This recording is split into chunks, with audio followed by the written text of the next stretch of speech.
Assalamualaikum warahmatullahi wabarakatuh. Alhamdulillah.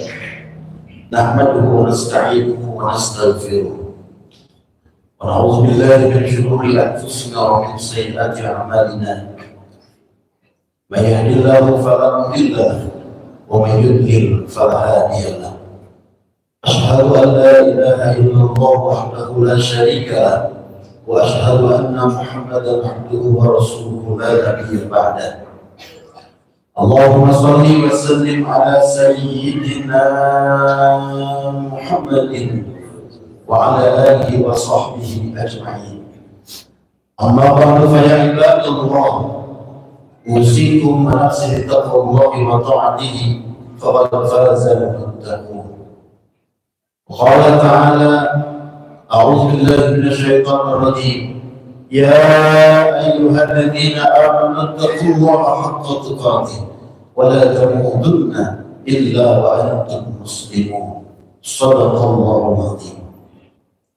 معاشر المسلمين, hamba-hamba Allah jamaah Jumat Masjid Jami Al-Furqan yang telah dimuliakan Allah, mengawali mimbar yang mulia ini, mari sama-sama kita tancapkan di dalam hati kita yang paling terdalam. Kita niatkan bahwa di tahun baru 1447 Hijriah ini harus lebih baik daripada tahun sebelumnya.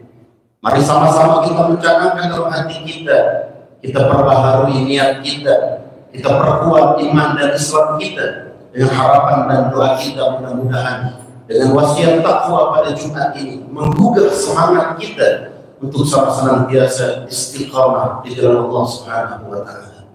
Hadirin jamaah Jumat yang dimuliakan Allah, setiap kita pasti menginginkan untuk melaksanakan ibadah haji dan umrah ke tanah suci Makkah dan Madinah.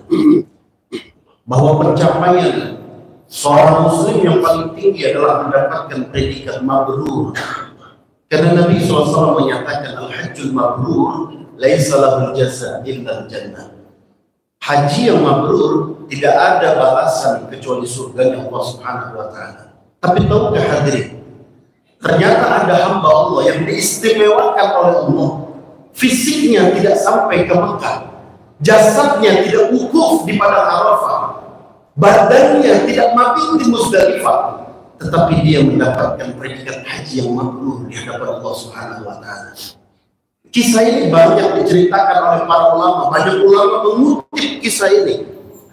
Ini akan Al-Fakir ceritakan spesial pada khutbah Jumat kali ini, di mana seorang ulama besar yang bernama Abdullah ibn Mubarak, seorang ulama besar dari kalangan tabi'in.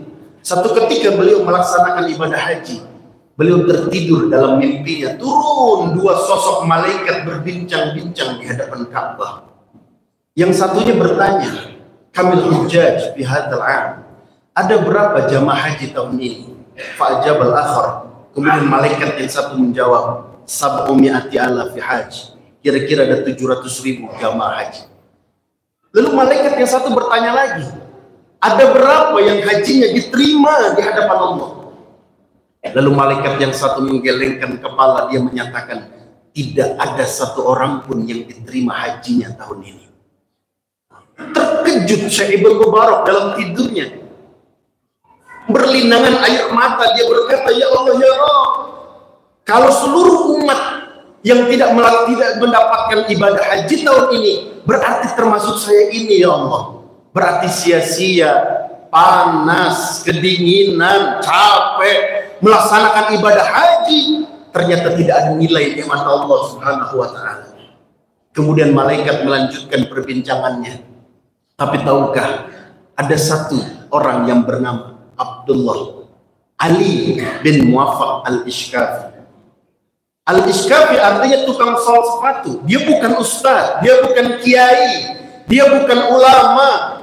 Al-Ishkafi seorang tukang sol sepatu, lantaran dialah 700.000 jamaah haji tahun ini diterima di hadapan Allah Subhanahu wa taala. Bangun dari tidurnya, Syekh Ibn Mubarak tidak sanggup menahan gejolak hatinya, ingin sekali berjumpa dengan sosok bernama Ali bin Muwaffaq al-Ishkafi Asy-Syami yang rumahnya di Damaskus sana.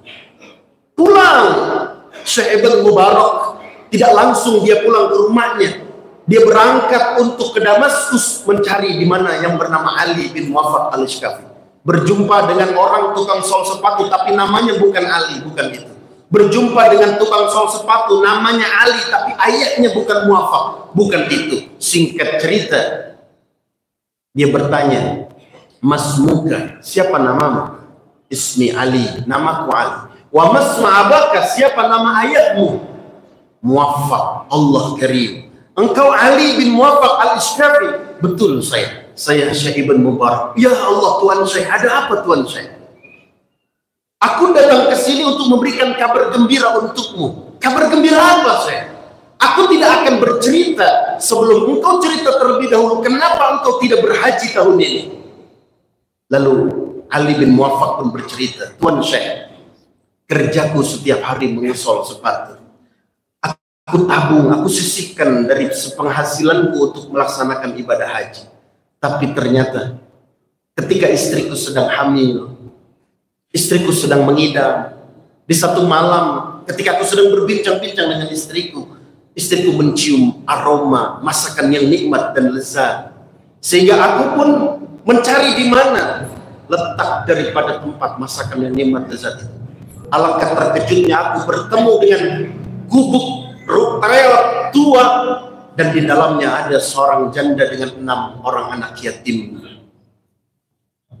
Aku masuk ke dalamnya. Wahai Nek, bolehkah aku meminta sedikit saja makanan untukku?" Lalu nenek itu dengan tegas menjawab, "Tidak bisa." "Aku beli, Nek." "Tidak bisa. Istriku sedang hamil. Istriku ingin sekali memakan makanan engkau." "Tidak bisa." Sambil berlindangan air mata, nenek tua itu menjawab, "Hadza halalun indana wa haramun indak." Makanan ini halal untukku dan haram untukmu. Terkejut Ali, ajaran model apa? Sama-sama Islam, sama-sama umat Nabi, tapi makanan ini halal untuknya sedangkan haram untuk Ali. Lalu nenek tua itu bercerita, "Wahai Ali, bersamaku hidup 6 orang anak yatim. Mereka 3 hari 3 malam belum makan. Setiap malam mereka merintih kelaparan. Mereka tertidur dengan kondisi perut yang sakit, sehingga pada saat satu malam di dalam keputusasaan aku keluar rumah dengan sekejap harapan aku bisa menemukan makanan. Alangkah terkejutnya aku Ali, aku bertemu dengan bangkai sapi yang penuh dengan belatung. Aku dekati bangkai sapi itu, aku ambil sedikit demi sedikit daripada dagingnya, dan aku hilangkan belatung demi belatung yang ada di daging itu. Dan inilah bangkai daging sapi yang aku makan untuk memberikan makan anak yatim 3 hari belum makan." Lalu Ali pun terkejut dengan pertanyaan itu. Lalu Ali pulang ke rumahnya dan menceritakan kepada istrinya. Dan istriku pun berkata, "Wahai suamiku, sudahlah, ikhlaskan saja. Tidak usah kita berangkat haji tahun ini.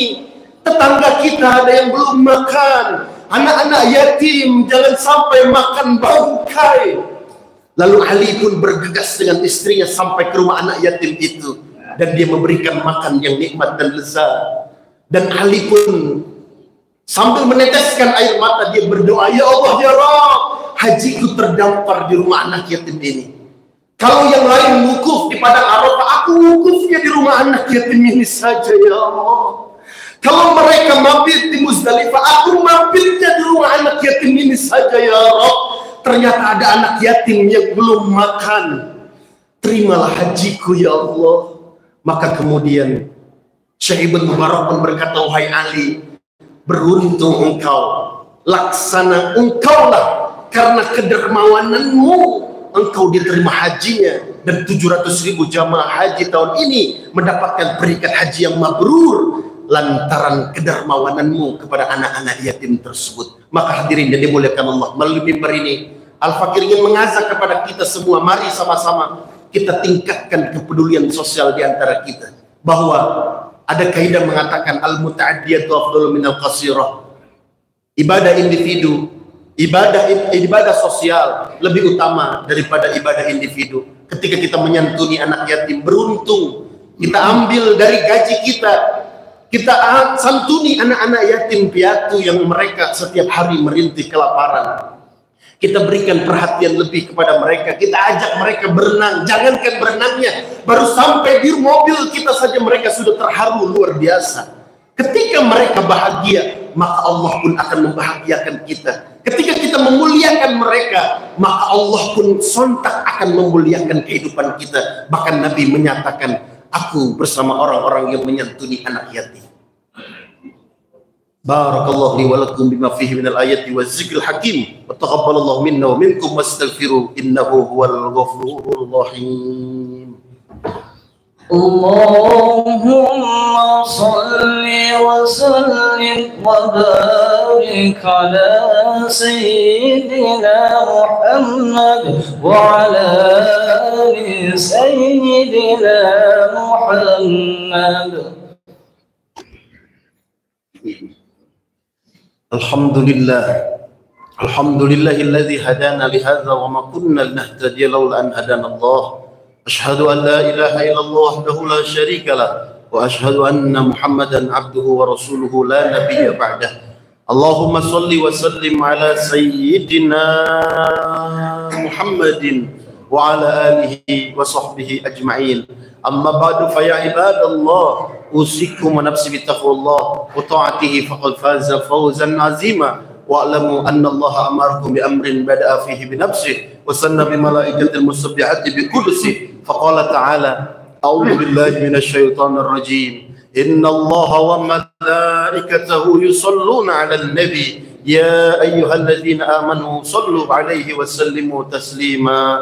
Allahumma shalli wa sallim ala sayyidina Muhammad wa ala alihi wa sahbihi ajma'in. Waradallahu ala arba'atil khulafa'ir rasyidin sayyidina Abi Bakr wa Umar wa Utsman wa Ali wa alaina ma'hum bi rahmatika ya arhamar rahimin. Allahumma ighfir lil muslimina wal muslimat wal mu'minina wal mu'minat al-ahya'i minhum wal amwat innaka sami'un qaribun mujibud da'wat ya qadiyal hajat. Allahumma inna nas'aluka ridhaka wal jannah wa na'udzubika min sakhatika wan nar.